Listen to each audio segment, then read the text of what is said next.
Hi, I'm Tim Berthold, and I'm a teacher at City College of San Francisco. And I'm Jill Traeger, also an instructor at City College of San Francisco.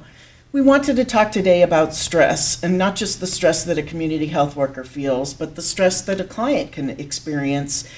Stress is so much a part of chronic conditions, and we really think that you can help a client in managing that stress. Yeah, I think that being able to help clients recognize that stress is unavoidable, helping them to understand what a huge contributing factor it is in chronic conditions, in depression and diabetes, and eventually working with them to help them build on what they already know how to do to better manage the stress. Yeah.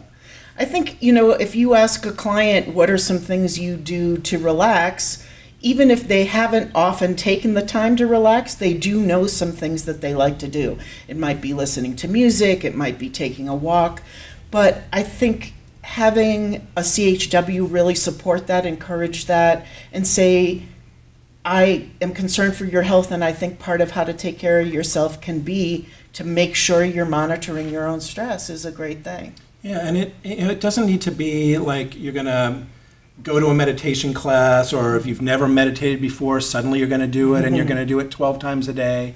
It's really building on what people already know how to do. So I think you mentioned listening to music, and that's a great one. It's a common one for people. And the conversation can just really be about, when's the last time you listened to music? Tell me about the kind of music you like to listen to. Where are you when you listen to it? And what's the effect of listening to music that helps you to better manage stress? It's about sort of growing their awareness, and then asking them to try to put in a little bit more into practice each day, starting, if possible, today or tomorrow. Right. So I think helping a client think about how they're actually going to de-stress, and then also helping them think about what they can look for in their own body and mind that will tell them that they need to stop for a minute and focus on de-stressing. Both of those things are really important, and I think that they're really easy ways in a lot of ways to support a client.